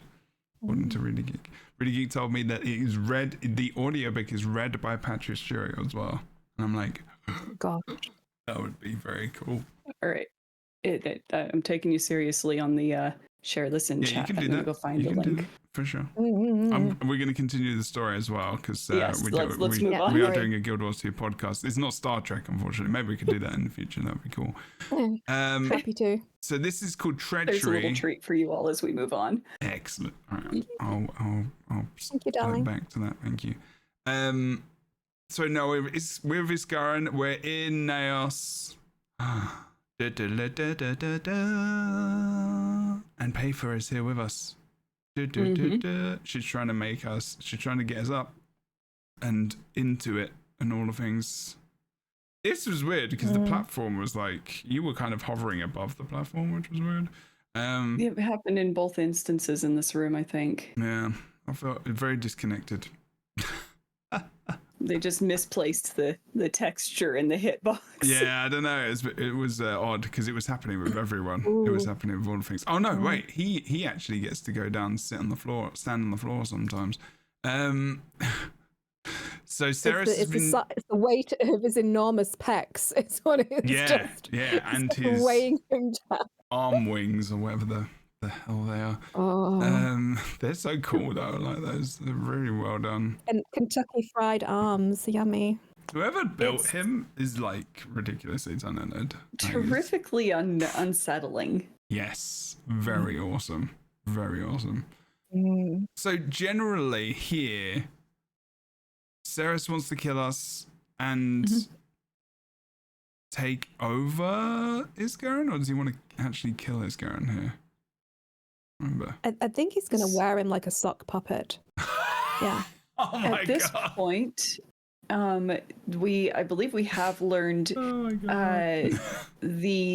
this guy, the king that Ceres is trying to brown nose to, was rejected and kicked out of the wizard's tower by Isgaran. And so he wants to win against Isgaran in whatever way is winning so that he can prove himself to the king. Because he's all bent out of shape about Deimos. And it's really like the sibling dynamics which we kind of get a glimpse of in this interaction. And if you also notice, Payther isn't here. If we didn't get up at this point, it's quite possible, if it wasn't for Isgaran's intervention to allow us to move with more freedom, it's possible that this would have been the end. So she is still hedging her bets. She has to see that we are capable of doing the thing that she needs us to do before she'll put her neck on the chopping block next to ours. Yeah? And she only Absolutely. intercedes when she thinks she can win. So she is incredibly calculating. It's interesting because so this is that I'm just reading some of the text now. Like he is saying, like Deimos is gone, but like I'm gonna take up his mantle, or like I'm easily as good as he was, and like so there's a lot of jealousy and stuff that maybe like he's mad, he's upset, he's not happy. But like, I think he's glad that he's been given the opportunity to maybe prove himself to Epoch. Anyway. There doesn't seem to be much loyalty among the ranks. Like he doesn't seem too torn up about Deimos, just more like frustrated that this Deimos was viewed as better than him, and now Deimos is dead, so it must have been wrong all along, and now I get to prove myself. By giving him Iscaron. Okay. Dead. Which is what he's talking about. It's that toxic sibling dynamic whereby it's not kinship, it's just rivalry. And everyone is dancing on the head of a pin to please Epoch. As this thing is consuming everything around them. So I guess you could argue that it's a survival tactic, because they are in just as much danger as we are from their own king, right? Right. And when everything is danger, all you are seeking is survival, right? And if he sees that if he can get the prize of Epoch, that somehow it will lead to protection for him, or salvation for him, or elevation for him. Maybe he wants to usurp Epoch rather than sitting at the right hand of God. He wants to become often God. In a dynamic like that is the ultimate result. Is everyone wants that ultimate security, that ultimate power. I could totally see that. Yeah. Okay. This fight. There's some interesting conversations after this you get with Paitha about how she feels about the fact that we killed both her brothers in the storyline, and her thoughts on how she doesn't mourn their loss. She mourns the loss of the brothers that she would have had if not for the situation that they'd found themselves in growing up. Yeah. And that's one of the moments that leaves me wanting to trust Paitha and wanting it to turn out that she really is just one of many creatures in this really horrible situation with a king that literally is consuming them to sustain his own power. That maybe she ultimately does want something healthier. Just Okay, I'm gonna play this little bit. The crew has got. They may talk during it. I could smell your new friend through the veil. Righteous, yet diminished. Paitha. Tell me, who is your latest snare? Was she walking? The champion of an elder dragon. Iscaron's resolve was succulent, but this one has tasted the end. And what do you plan on doing with your new champion? Take them to the king? King? I have not decided. The wizard was Epoch's prize. So, you plan on killing them yourself? Oh, this is good.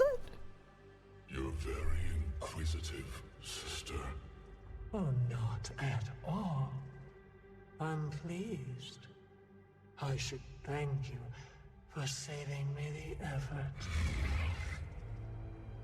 Your honor died with Deimos. Epoch is foolish. And I like Proof's commentary. What was going on? Warn you down one more time. That's it. Okay. My brother is brave and tall. Oh my god, it was so good. That whole bit was good, and then it continues to still be good. She kind of powers you up, right? Oh, she is attacking him as well to a degree. Or is she mostly just oh no, she is. She's kind of slow. Looks like she's attacking even his at butt. this point, she's not really fully committed, it feels like. She's still hedging her Sorry, I'm bets, muted. still not wanting to be quite. Yeah. Oh, right, okay. I have to say that I love the fact that there's a lot of tropes at the moment with the boss girl, which is a very attractive woman leaning into a masculine ethos. They're very violent, they're very stoic, they're leaning more into the trope of masculinity, should I say, rather than masculinity. Yeah, I was going to itself, say, like which the is trope of which is masculinity. multifaceted, the trope of masculinity. And I And love also, the just fact as a note, that everyone has a masculine part and everyone has a feminine part as well. Just as a... And strength isn't feminine, and compassion isn't. Strength isn't masculine purely, and compassion isn't feminine purely. There's a lot of, but in video games, you have a lot of boss girl type, very leaning into the masculine archetype trope, and I love the fact that Paitha is incredibly feminine. There is no mistaking. She is every inch. She gives off that the not just the shape language of her character, but how she moves, how she talks. She has almost like a feline quality to her, and I absolutely love it. It's so nice to see a strong female character who is portraying herself more as a traditional femininity, as you'd recognize it on a cover of a magazine or something. She's elegant, and she's calculating, and I like that. I like the spectrum, and I like to see, or I guess I'm a bit of a traditionalist. I like diversity, and I love to see all types, but we've had a huge amount of a very masculine leaning female characters, and it's nice to see one leaning into the femininity. I liked that personally. You can roast me in the chat if you like. No, I agree. I think so as well. Like, she feels kind of like there is this seductive part of her as well, where she's like, I mean, that's Kind part of uses of it to be disarming. Yeah. I mean, when she first comes in, she's clearly in her physical posture, and the way she's interacting with her brother, she's trying to be like, I'm your sister. I'm just here. I'm just don't worry about me. I can walk behind you, and you're not moving to watch my every move. Yeah, exactly. These fights were good. Their interaction is beautifully kind of choreographed, where he gently moves his wing out of the way as she walks. Yeah, but he doesn't want to touch her. There's a separation. Like he's cautious. You can see it in the way he's moving. It's not a distrust, it's just a caution, and it makes you wonder what type of interactions they've had as siblings, what these relationships look like in the demon realm. Yeah, it's interesting. There we go. And then he deaded. I just find it so interesting right there that she makes you land the final blow. She doesn't help with that. That's on you. Like she can't do it, or whether she can't do it, or there's some political reason for her to avoid being the one so she can say it wasn't me. She calls you Wayfinder as well. I'm gonna just put my volume up for a second and actually have this played out a little bit. Okay, but like, what's going on here? I have a lot of questions now. Griff is like massively confused. Do we get to see Eparch? Okay. Or is that going to be left for the other updates? This rift will return us to the time I'm sure they'd like their wizard back. And I have something to ask of you. This is cool. Treachery. Epilogue, the Wizard's Tower. Y'all, we did it. Oh my gosh. Chris reactions. Oh, they are exactly as you say. Pretty epic.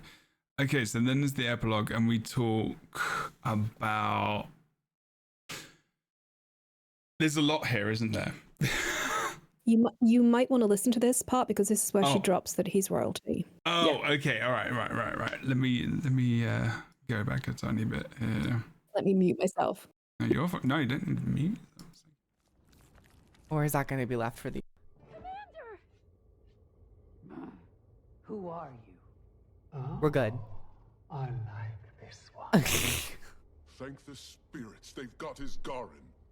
See? Just fine.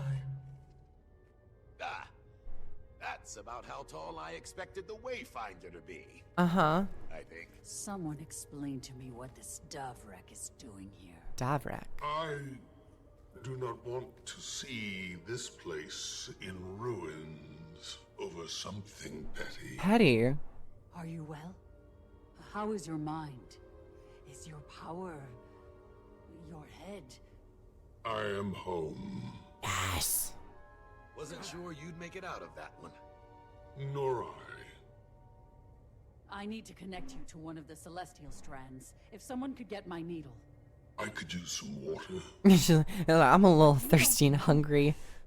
It reminds me that Oh, I'm I guess- still alive. I guess he doesn't need water. More importantly, we have questions to answer. I would very much like to talk to you, Patha. Oh, and you, Your Highness.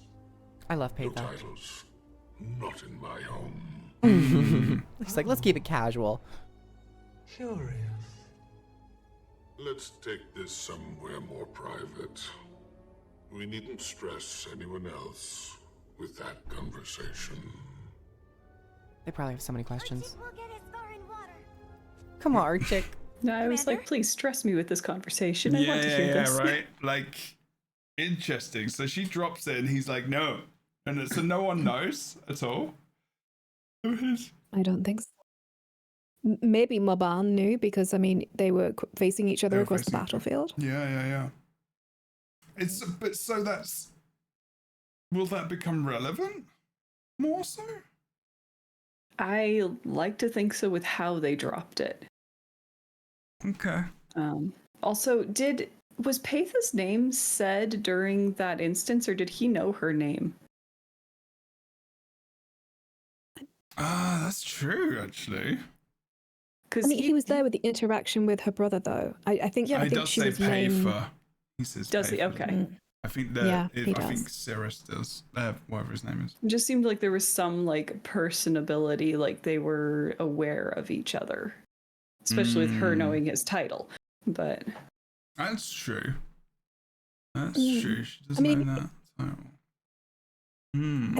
If you think about it, he's had interactions with this species of creature before because he turned down Epoch.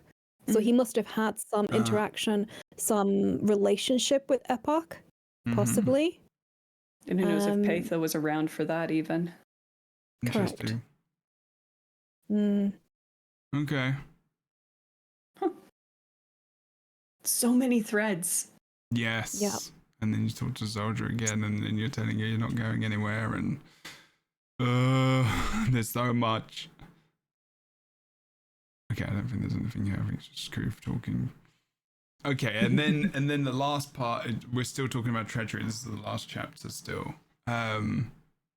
Maybe I play this as well, actually, so we can talk about it. What do you reckon? Let's do that. It's an interesting conversation. Yeah. To suggest. I realize this. Wayfinder, I'd have preferred to welcome you to our home myself, but Mabon had other intentions. You spared him. Unfortunately, our troubles are not over. As I have never had the chance. I am Petha, of House Nephos, though houses and titles given by Epoch are less than reputable. Oh, there you go. She But introduced in us. my world, it carries weight. We'll need that. Just because we've felled Zerus does not mean this fight is well and done. The opposite seems to be true. You use language that suggests an alliance. Let me pose this to the Wayfinder wizard. Epoch is alive and well. Thriving, even. On the backs of my kind. Societies limp under poor leaders and recover like clockwork. Epoch is not comparable to Tyrian leaders. He does not simply drain them of wealth or land. He has taken to eating them. He's feeding on other crypts. Our blood is his blood. And eventually, we will be dissolved. And that is tragic. Killing Epoch is a mutual goal, Iskarin. I don't meddle in foreign politics, Lady Petha. Letting him devour your entire people, while upsetting, could ultimately help Tyria. Can't start another invasion without bodies, can he? But he can come here himself and do the same to this world. And he is quite fond of it. I've turned away many beings from outside, especially after the gods and the damage they wrought. I have also neglected to ask for help, and to accept it when I've needed it most. Wayfinder? Thoughts? Honestly, I kind of trust her. This was the bit you were talking about, Scotch, from before, right? With we can trust her, or do we have any other choice? Yeah. Which is actually kind of true, I guess. Although, yeah, you could have said the other thing. Proof is just straight up like we can trust her. I think. The innocence of you. I kind of trust the her. innocence of you. She did help me quite a bit. She does seem genuine in her goals. Wow, Proof is just like, she seems genuine in her goals. Proof. I just, it was interesting because they also give that little diverting story icon. Yeah. And so it made it feel like even a more important choice to make. And I'm like, neither of these is anywhere near what I'm feeling. It's like, Yeah. It's true. I don't trust her. And we do have a choice, but I'd like to trust her. Yeah. I just wanted to take over so I could do it. But, you know, we'll cross that And I bridge love when that we get little to it. jab of, I turned away the gods after the mess they made. Mm-hmm. But also, we don't have a choice. Yeah, they did either. do a lot of damage. I'm kind of warming Gosh. up to Petha. It's interesting that he gave them safe haven, though. Mm-hmm. That was a conscious choice, apparently. So in theory, he should know what they were running from. You know, that's actually, yeah. I hadn't thought of that. I've got questions I would to like to answer, have that Iskarin. Yep. Yeah, I would love to know. I would love to pick the writer's brain on that one. No. Oh, yeah, the conversations you can. Sorry, go on. Sorry, continue. I was going to say the conversations you can have with her once this interaction is over. There's actually a load of dialogue that you get, which is beautifully delivered and very enlightening as to her kind of who she is after this conversation. She does say here as well, I promise no deception. The Astral Ward needs to recover. Yeah, that's what somebody Well, I'm who's convinced. deceiving would say. But I'm not opposed to hearing a plan. Well, I mean, she doesn't have to deceive us. She's already squatted in our consciousness.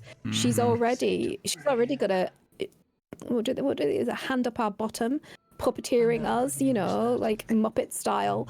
We're already her That bitch. is Let's such a let's well-written just, line. you know. It's probably down in Nios, like breathing in gas and fumes. It's And interesting. They thick, acrid air. we then go and talk to them on the side, I guess, as well. Because she's like, I kind of want to chill and stay here, and the air's good. Mm. She's yeah. And they've said they basically need a break. So is there any way? Wait, who do we talk to? Okay, we'll do this. Pay for an Isco, and I'll just leave it plan. So what else do we learn from her here as we talk to her post all the things? I guess. Does anyone remember, or should we listen? I think the biggest lore drops were earlier with His Highness. Mm. I mean, there is the conversation about her brother. I think this is where we discover her feelings about the fact that she took a hand in her own brother's demise, and she talks about Epoch kind of poisoning the well, so that she never got an opportunity to meet her brothers. They were always like living in his shadow. And she never really had that sibling relationship that she desired. But I mean, to not put too fine a point on it, she killed her own brother. Yeah. I don't know, man.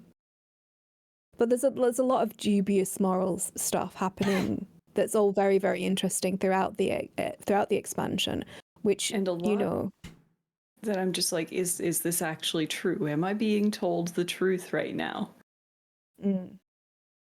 Has been my constant wonder with her.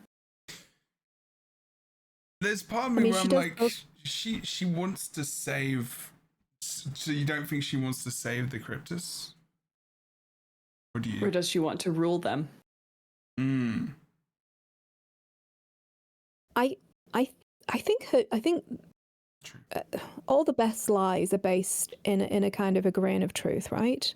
Or delusional I think that truth. she but yeah, I think she desperately wants to save her people.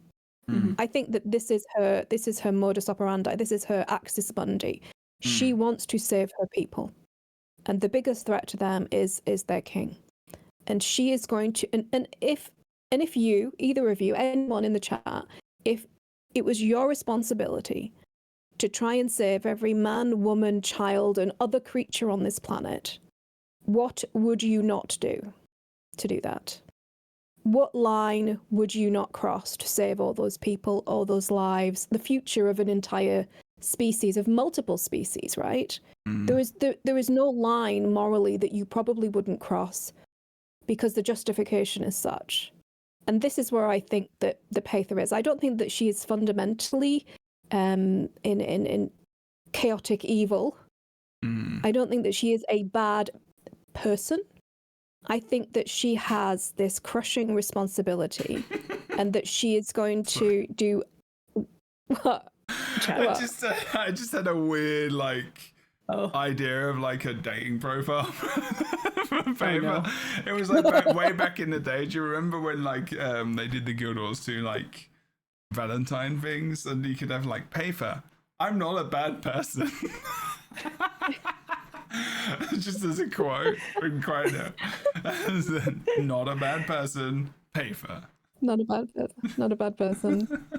Will wear you like a silk glove. Oh my gosh. Jesus. Okay. Oh my god. Kinks likes to wear people as sock puppets. No, this is where my head's going. So if you watch Men in Black, the original movie? Oh my god. Yeah, it's been. And that guy, that bug thing wears a Henry suit, is it? And he's just shoved. And this is the picture in my head. If I had pictures in my head, this is the kind of thought process in my head. Because I have it fantastic.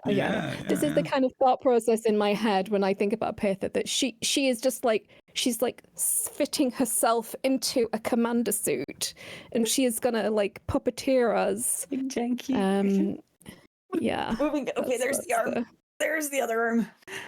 Yeah, my that's God. it. And his neck's all fucked up and stuff. I love that. It's so good. Epic. Yeah. Oh no, there's an ad. I'm watching your ad. 5 seconds. You get 0.1%. Proof. I just gave you money. Ooh. Ceres, Nice art style. she talks about, yeah, that's true. And she talks about, okay, how Ceres never stood as tall as Deimos. Deimos was always there.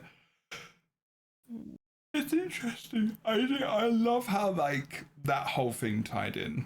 Like they tied Deimos into all of this, and Deimos actually was a cryptus, and we didn't know. I wonder how far ahead of time. I mean, I know that they have these storylines years in advance, but how? I've been impressed by some of the things that were actually turned out to be deliberate.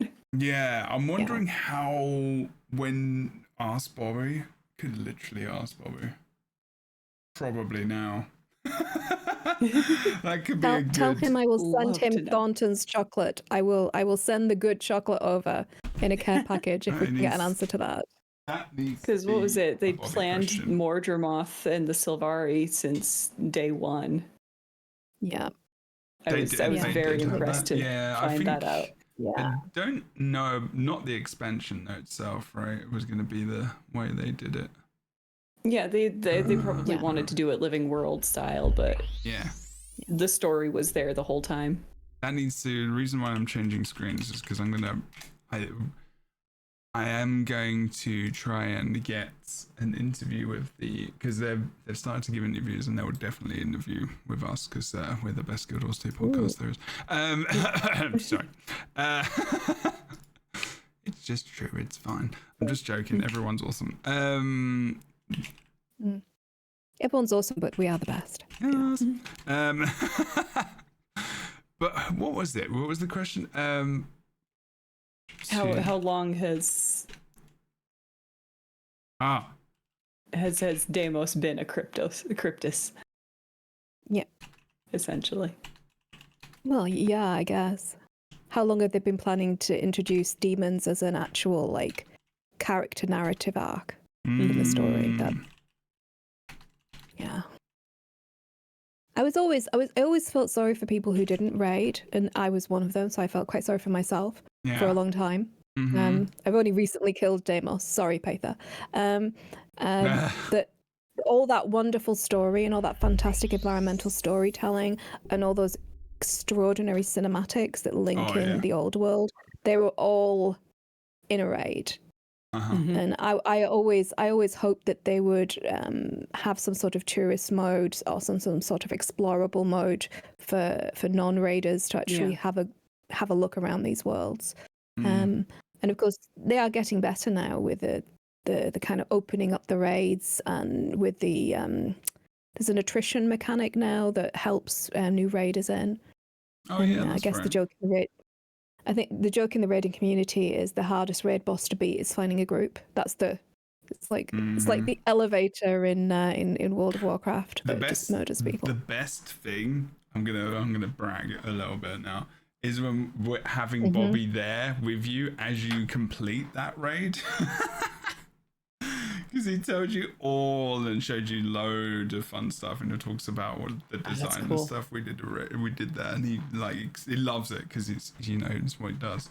But then he showed us the guy underneath the platform from when you fight, what's his name, the first boss, Can. Yeah, and there's a person underneath it, underneath the base. There's a person trapped there. Is it that boss? I think that's the one. Yeah. Yeah, and you're right, yeah. And then you go and talks about that, and talks about all of the the torture equipment, all of that kind of stuff, the choices, why they made that choice, and it's very, I have to try and pull that stream out from somewhere, but Bobby had not died during the entire raid, and then randomly No, during the Deimos boss, like, and then randomly just like right at the end got flailed right off the platform, and everyone just loses their shit. It's funny. It's really good, dude. The ANET peeps are some of the best devs out there. Just saying. I'm not jealous at all. No jealousy here whatsoever. You would gladly do a raid review. I would absolutely, definitely do that. I'm sure. So I'm not like telling you to do that, boy. I'm fairly rhubarb and custard. Yeah. But I just got my first Wing 1 clear. What was it, last week? Oh, nice. Finally dipping my toes. I've been so afraid of it this whole time. Oh, we should do that. We should. Oh, congratulations. That's awesome. We did that. We were taking new people through and just learning things ourselves because I can't remember anything. So maybe we should start doing that as well. Again, that could be fun. Mm-hmm. We pretty much came to the end of the story. The rest of this is like extra There's stuff. a lot through achievements and collections and stuff after this. There's so like all of I'm this is still working on it. important as well. Like all of this is good, like audio, but I don't want to like just. There's a lot here to sift through. I kind of want to just do a general, like, also because of time and I want to kind of end soon. But yeah, we've been doing this for 2 hours. Nice. What? And we have kind Good of, Lord. well, you've been here for longer. We've kind of, that is the end essentially of this section. And there's loads more stuff like catching up with people and talking to them. And there's obviously important parts, but It's actually an achievement for talking to everybody in this. If you haven't done that, there is an achievement for talking to everyone here. It bugged out for me, I think. Ooh. Or was it the previous instance where I couldn't talk to Zoja or someone upstairs? And I didn't bug out. I apparently had to not talk to someone before talking to someone else or some other rubbish. So I've got to play the whole thing again. I'm like, oh, that was so long. I probably won't end up doing that. And it's for a mastery point. I probably will. God, they're the most rare thing in this game, I swear. Sometimes mastery points are just like the things you have to do to open. They made them a lot harder to get in this one. All the expansions up till now, the mastery points, I've never really had to fight for them. I have. But this one, I'm going back. I'm cleaning up old achievements. I'm like searching all the little fox spirits. I've always struggled with that, I think. Oh no, since actually it was just with Icebridge and the Saga. dragons. No, Icebridge Saga. Icebridge. That's true. That one I honestly never finished the final trait line. Oh really? Yeah. Should do it. Because I just ran out of. Drizzlewood Coast, you get a lot of masteries from that. I got the otter infusion and have never been able. Of course, but I've never been able to go back since. Oh, I get, because that's a lot of work. That is true. It was so long. I lived in that zone. Yeah, I was gonna say that's a lot. Actually. Oh god. Okay. General thoughts. Are we? Because this is the story thus far. This is the review of the story thus far as well. So we've still got a long way to go. We're not necessarily thinking about the future, but well, I mean, you can include that in some points, I guess, if you want to. But I guess that is one of the major things. Is like I'm excited now to see where this is going to go. Before it was a little bit predictable. You're like, how are we going to kill the next dragon? How is it going to go bad before we can kill it? But there was a little bit of predictability. But now it's, where are we going? This is all new territory. This is great. No idea. There's no formula. Nope. Really. Are we going to be the boss of the final boss of the next expansion as we have to fight a doppelganger of ourselves? That would be fun. That would be a nice kind of synergy with the old game. Yeah, that would be cool. Oh, yeah, I genuinely hope that your prediction is right, Otter, that we have to go and actually we turn bad, we become the bad guy, and then we have to somehow. Maybe, I mean, they have actually had a series of game mechanics whereby we take over another person's abilities and then go in and use them. We could end up like role playing or like wearing like a glove is Garen, Oh my right? god. Sock puppet for the win. But yeah. Also, the fact that you think there's a sexual connotation there is on you. There's just none. I There's didn't none say for that. me. I'm just. It's not even the sexual, saying. just like the general image of that is image of it is pretty. disconcerting. Yeah, I knew I wasn't going for the sexual. But I don't know what you're talking about. I am a pure innocence and a wealth of joy within this world. My cat. We see the world not how it is, but how we are. I am now a cat father. I must operate with complete honor and respect and innocence, and lead by example as a fine role model to the rest of the world. The rest of the cat community. Yes, that are outside my door. Generally, feelings for myself.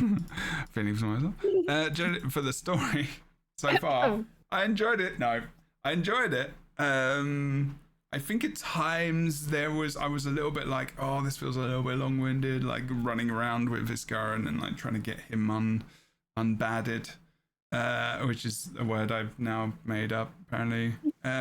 We'll run with it. Yeah, unbadded. Mabon dying was sad, but not too fast. I felt it was a good character. It was kind of sad because his voice acting was very good. That's the reason I'm sad. But it was good for pretty much everyone, other than some of the side characters.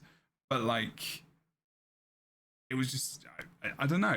Guild Wars 2 story. I think this is one of the ones where, like you say, it's a very open. Like it's very much like, where are we going to go? And I would love that to be the case if that we do turn into a bit of a baddie, or we've got this real struggle of just to decide how we go. I wonder if that ties in with Zodra as well, and like their decision to come or go, or like, I wonder if that's going to be something which, because that sounds like it's going to be something which is going to be a continuing theme. But I would like to see that come out more in a more, rather than just talking to each other, more in the action, I think, and how they can symbolize that more in fights or, I don't know, because there was a lot of talking about it. There's a lot of talking in this expansion. I'm not that I'm bothered massively by that, but there's, You want like more integration. Sorry. Yeah, into the physicality of the world. Like it feels a tiny bit disconnected for me. There's something about it where I was really looking forward to it, and I am a little bit disconnected from it. It really did feel like they were trying to start a lot of different threads. Yeah. It could be my brain that doesn't like it, because it's a lot to, like, even just thinking about the fact, like starting to think about the fact that there's so many, I've got a headache.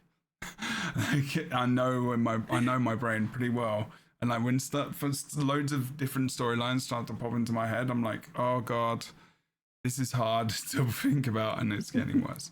Not saying that's a bad thing, like, for most people it's probably fine. For me, it was quite hard to follow, and just trying to remember everything that happened. I have trouble doing that anyway sometimes, but like, yeah, I think that's the only part of it where I'm like,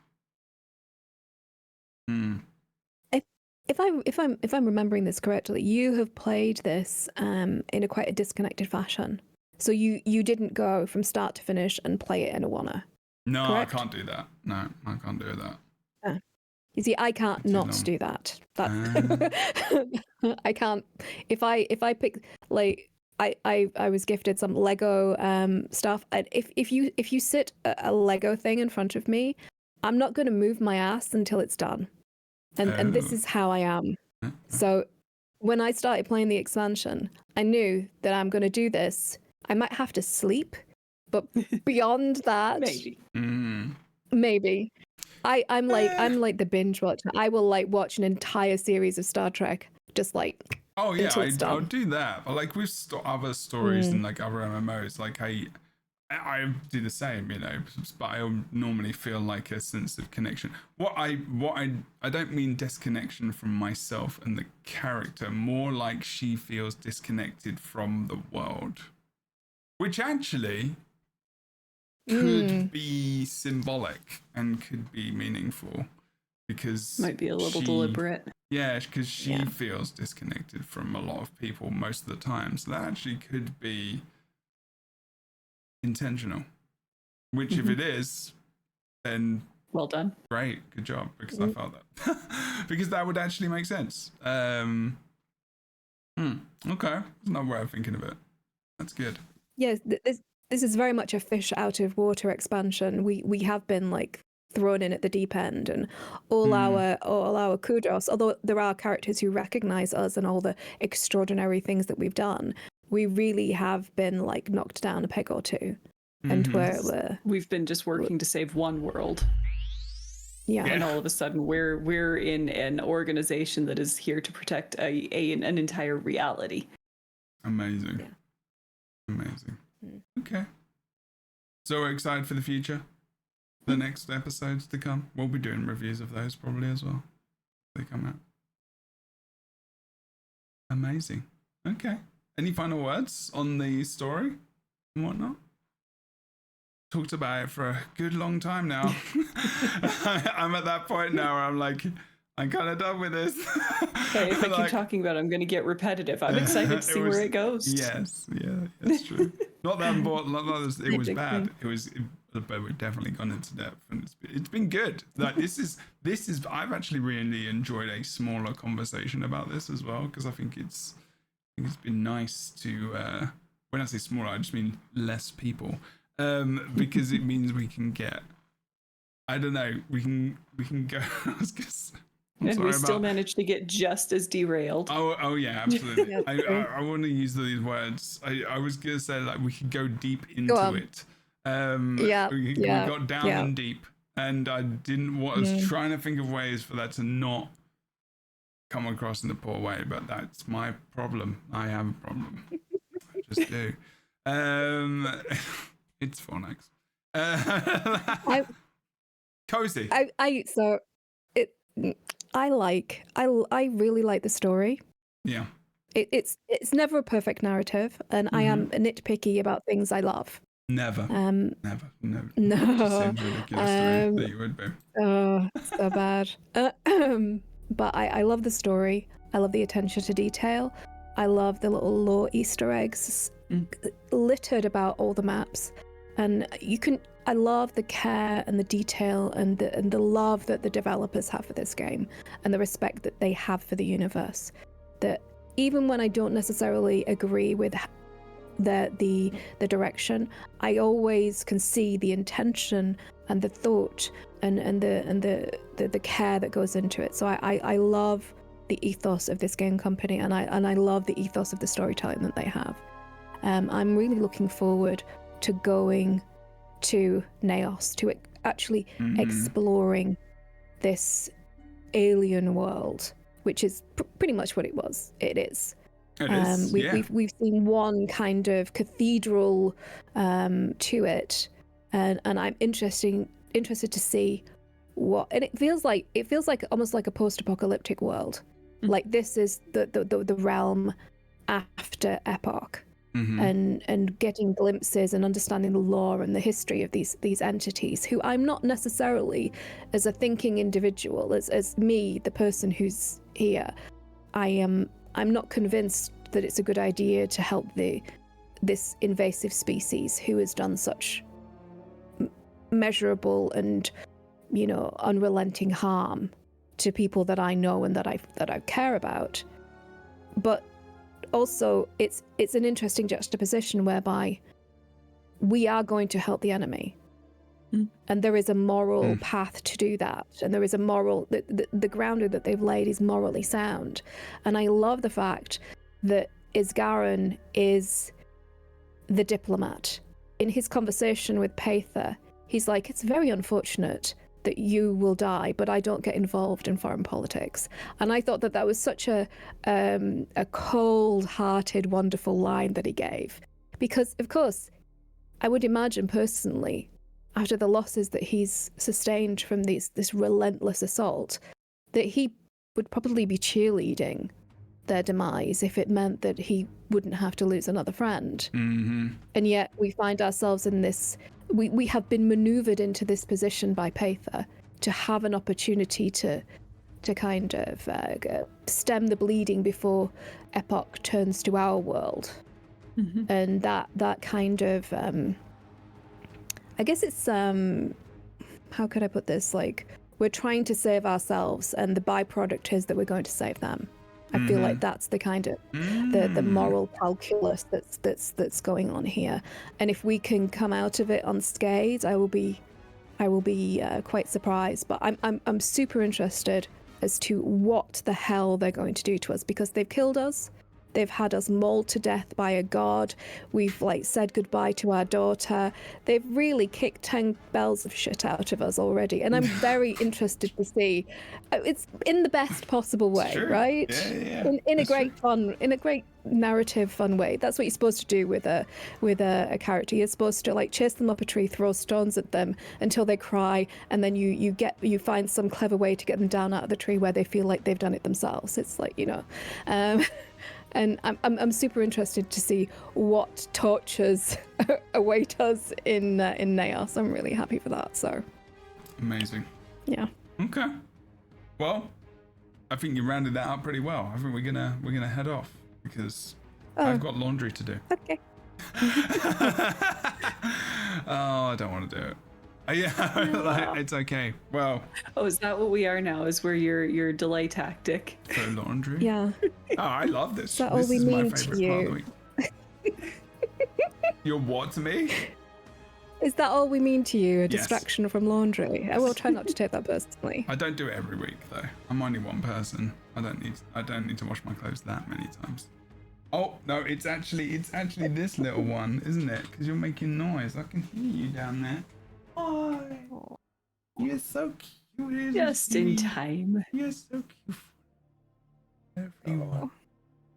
She is all floppy now. Hello. Hello. Look at her, everyone. Nope, she's gone. She's dead. She's dead now. Oh no, she's there. There's the eyes. We desperately need a kitty cam. She is the mascot of the Lightbringers. No, yes, I know. Oh. He is the best kitty. Everyone's kid is the best one. That's true. She needs attention. She's adorable. Yes. She needs all the attention, don't you? That's what we've got to do. We've got to do laundry and also play with the Star Wars. Oh, bloody hell. Star Wars. Just slinkied out of there. She did. The Star Wars, we got a Star Wars fishing rod thing. Oh my god. She loves it. Oh yeah, everything. I was watching The Mandalorian when I got her. So in the last season, and I was like, I have to get all everything. And I got a placemat for her food where she eats, and she eats on top of a Grogu mat. And she's got a Grogu little cap for her cat food, which I put in the fridge. She's got a Grogu toy as well. She's got all of it. And she's called Kreesha from Guild Wars 2. That makes complete sense. If you do set up a cat cam, you need to make sure the bed is white, though. Otherwise, nobody will ever know if she's in the bed or not. Oh, that's true. Well, true. that's her bed there, which is the same color as her. Just a bit lighter, isn't it? She's just in the shadow. Can you see her over there? She's just lurking. I can. Little silhouette. She's funny. And your lovely artwork. Yeah, it's the Elder Scrolls stuff is above. Well, actually, you can't see that. That is Guild Wars 2, though. I won that. Oh. At the meetup they had in 2018. Nice. It was ages ago. I won it, framed it, and they got Elder Scrolls on top of that. Loads of stuff. Anyway, we talk about me all day and talk about cats. Sorry. Forlex, tell us what you do, where you do it. Where can people find your stuff? Hey, I'm Vornex. I'm the Crichton Herald, or just the Herald. I'm probably going to have to rebrand if I'm going to do other games. And I make content over on YouTube. Sorry, verbal diarrhea. And I appear on the Lightbringers, and I'm happy to do so for as long as they all will let me. And thank you for listening to us ramble about Guild Wars 2 for several hours. Love you guys. Amazing. Yeah, that's it. Always a pleasure, never a chore. Otterscotch, tell us what you do, what you do. I am Otterscotch. I am a variety streamer. Lots of Guild Wars. Lots of Paleo lately. It's fun stuff. You should come and join me over at my. I feel like you two need to get Twitch. together and like do a co-stream on it or something. Oh, that'd be fun. Anytime. Literally Sorry, I didn't anytime. mean to, like, suggest At least do people like things. cooking party or something. I need that weekly achievement. I secret confession, I love looking around other people's houses, like in real life as well as I can get. I'm just so fucking nosy. You can come critique yes. mine. I'd love the input. Ooh. Oh yes, definitely. Yeah, it's a date. Cool. Seriously. All right. Awesome. Okay. Yes. Do it. You have each other's things. Yeah, I think we've actually we are friends. I have in friended Paleo. you. Yeah. Yes. Yep. Do it now if you haven't. Yeah, next time you see me online. Yay! Lightbringers Yay. connections continue. I will be responsible for many friendships. So, continue. Did you finish? Sorry. That's good. Oh, that's good. Okay. If you want to follow me and do all the things, twitch.tv/Jebro Unity. I also have a YouTube channel, Jebro Unity, as well as a YouTube channel for Marvel Snap. I have like not many subs, but the views are not horrible, but I enjoy it mostly for fun. Also, check out the podcast on Anchor.fm, but it's on Spotify, Google thing, iTunes stuff. If you want to review it, give us a 5 stars. Tell us it's great, obviously. And we'll see you next time on Lightbringers podcast. I don't know if there'll be a show next week, but we probably should talk about the future of Guild Wars 2 at some point. And also, make sure you check out November the 3rd. ArenaNet will be raising money for Extra Life, and I will be on part of that show. The Lightbringers may be making an appearance as well on their show, as we did last year. Otherwise, we'll see you next time. Thank you so much for watching. Take care. Have a good one. I hope you enjoyed the story. We'll be doing more in the future. We'll see you soon. Bye together. Let me just find the screen. Where are we going? Over here. Bye.